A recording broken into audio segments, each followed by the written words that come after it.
God damn it, Kyle, I said to myself as I watched the scene unfold in front of me. Lieutenant Kyle stood in the clearing where we had our successful ambush, dispatching the last guard, then looking at the 3 Xyrran as they started the hovercraft. The Xyrran who was barking orders raised his rifle and fired one round directly at him. He barely dodged it. Guess he was thinking the hunter wouldn't have fired, or he was trying to act cool. That shot wouldn't have killed him, but if it hit his visor, it would have partially melted into his face. The hovercraft sped off in the direction of the town. Good, that will make it easier to gather all the VIPs, I confirmed in my mind. Now then, let's see if there is any damage. First platoon, gather up, I barked in the comms as I jumped from the branch I was sitting on into the center of the clearing. 50 soldiers entered the clearing from the surrounding trees and bushes as I walked up to the lieutenant who was trying to make himself look small.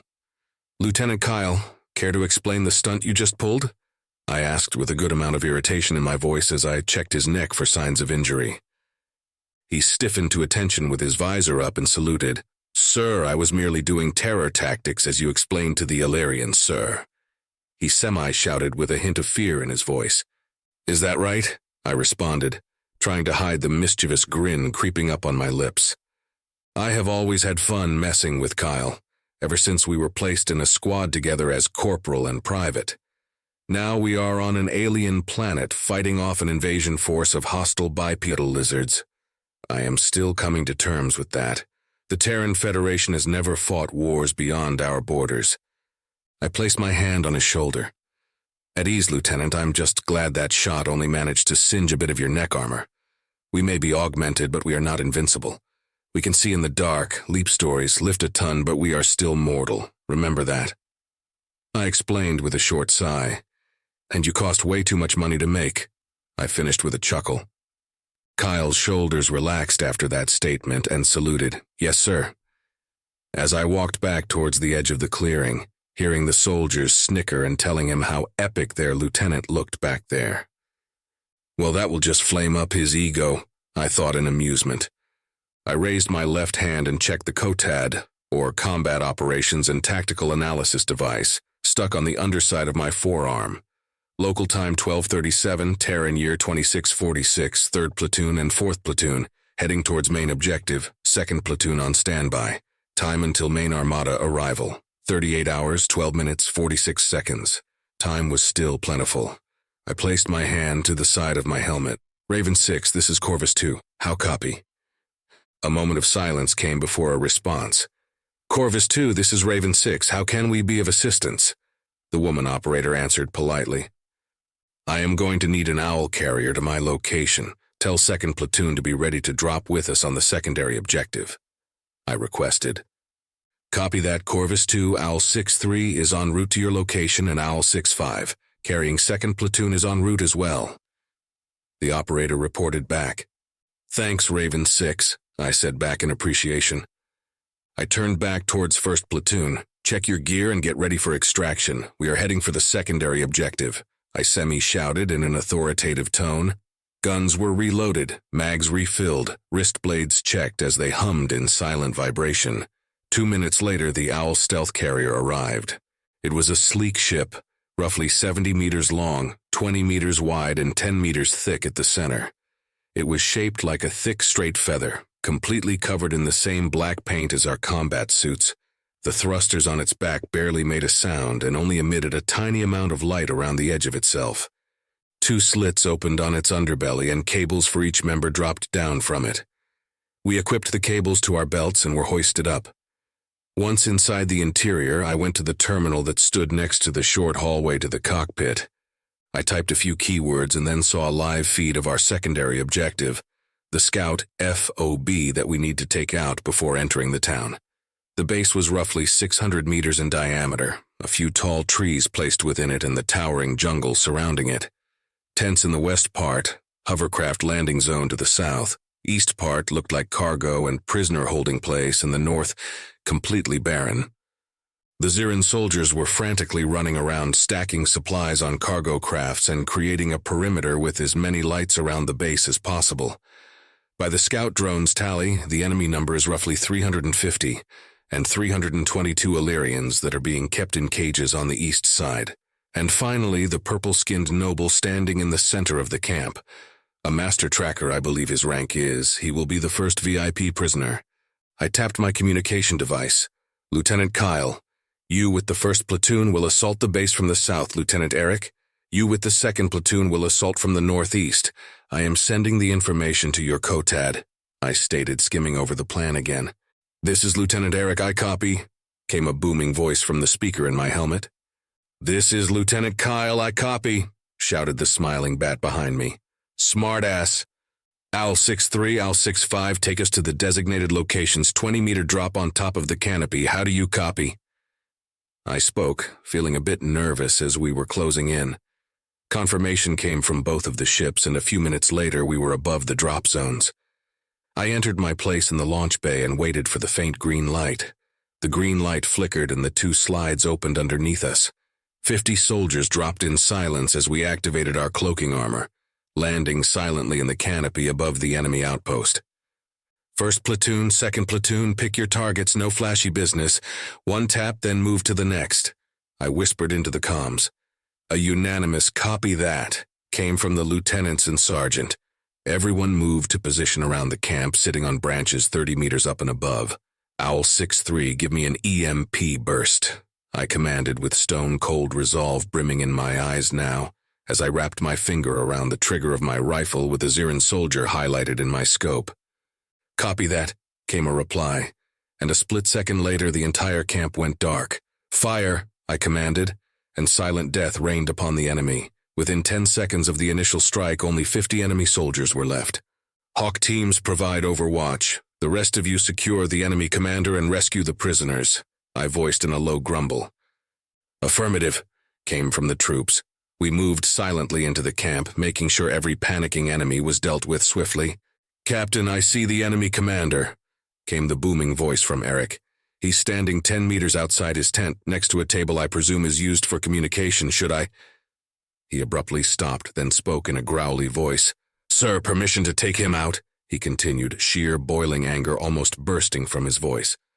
Lieutenant, our mission is to take him alive. You seem agitated. What happened? I asked in confusion. As I finished that question, a screen popped up on the left side of my visor showing what Eric was seeing. Behind the Xyrran commander, in the opening of his tent, crouched a juvenile Illyrian. It was dirty, bruised, and battered, one of its wings almost broken off.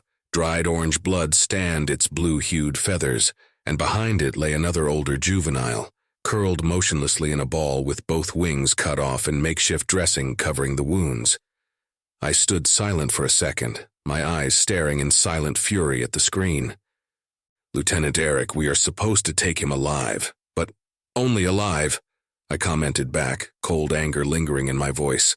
Copy that, sir, came the reply back. I rushed to his location, covering the 150 meters to the center in mere seconds as the lights of the camp started to flicker on again. I stood on the end of the small clearing where the center tent was located. I saw the Xyrran standing there, pointing a glowing sword at Eric, who stood 5 meters away from him. His camouflage dropped. Stay away, devil, the Xyrran shouted in terror. He stood close to 2 meters tall but was dwarfed by Eric's height by almost a full head. Eric walked slowly towards him. No, stay away, the Xyrran yelled again as he swiped his sword in a horizontal motion in front of him. Eric lunged under the strike in a flash and grabbed the throat of the commander with his right arm and the sword hand with his left. He lifted the alien up effortlessly as it squealed, and then squeezed the sword arm until loud cracks of bone breaking were heard, and its arm twisted to the side from the pressure, dropping the sword. The Xyrran roared in pain, but Eric quickly shut him up, his grip tightening around its neck, which made the sound come out as a hushed croak. You filthy lizard, Eric muttered. You don't get permission to scream, he continued, and with full force slammed the Xyrran on the floor with a hard thud that made it fall unconscious. He raised his hand into a fist, ready to cave its face into the ground. That is enough, Lieutenant, I commanded, whilst the thoughts in my mind wanted him to continue. You are not controlling your strength. Stand down, I continued, my voice stern in both anger and grief. Eric lingered there with his hand raised for a long moment. That is an order, Lieutenant, I shouted as I walked towards him and placed my hand on his shoulder. Go tend to the kids. Let me deal with this filth, I stated as I gently pulled him back and called in the medics. Eric jogged to where the frightened child sat. It cowered further into the tent, which made Eric flinch. Eric knelt down on one knee in front of the child and got an item from his belt bag.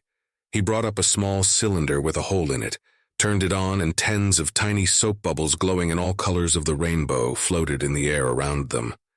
The child seemed mesmerized by the display, and what could only be seen as their version of wondrous amusement was shining on its face. That Eric, always a softy when it came to children, as I saw his frame relax and he picked up the child as gently as one would be with a newborn baby.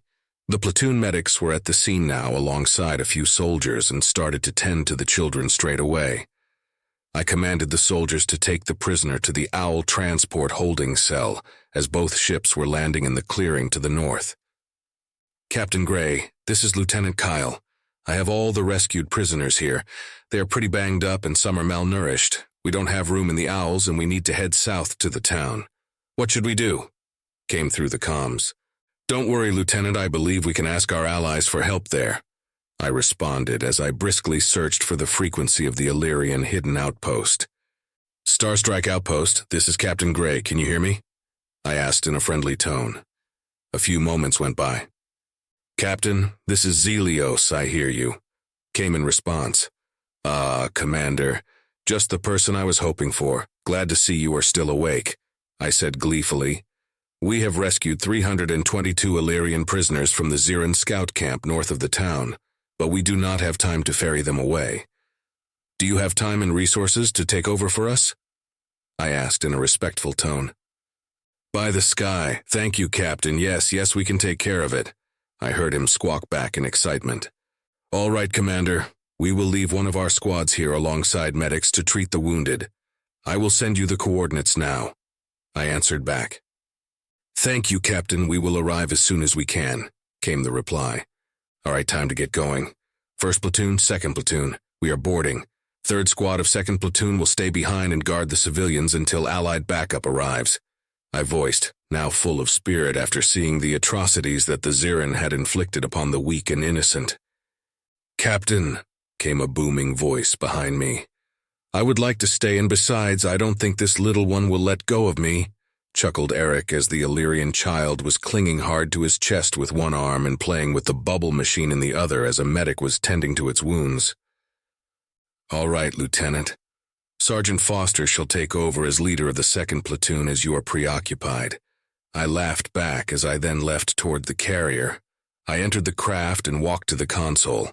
I typed a few keys and checked on the status of the other platoons and looked over the live feed from the spy drones over the town.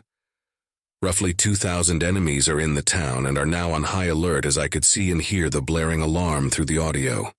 Stationary guns and combat hovercrafts were being deployed to all major areas as well as personnel priming the ships meant for orbit. This will take some time, I thought to myself. The screen suddenly faded to a live video feed of a middle-aged ashen human in a pristine dark blue uniform and cap, his black eyes fixed on the screen. Captain, how fares the mission? Said the man with an air of authority in his voice. Major Cart, sir, we just finished eliminating the scout base and rescued civilian prisoners from there and are heading towards the town now. I responded in surprise as I saluted. At ease, soldier, that is good news, and I expect you to carry out the rest of the mission without fault, and I wish you good luck in your hunting. He gruffed as he was about to end the call. Sir, before you go, I wish to show you something, I said in a hurry, my hands behind my back as I stood at attention. Well, spit it out, will you? He said as he looked back with intrigue. I showed him the video of the two Illyrian children. His burrows frowned as shock and anger trickled over his face. Captain, is what I am watching taken from your recent fight? He spat out in disgust. Yes, sir, the enemy commander was viciously toying with civilian children.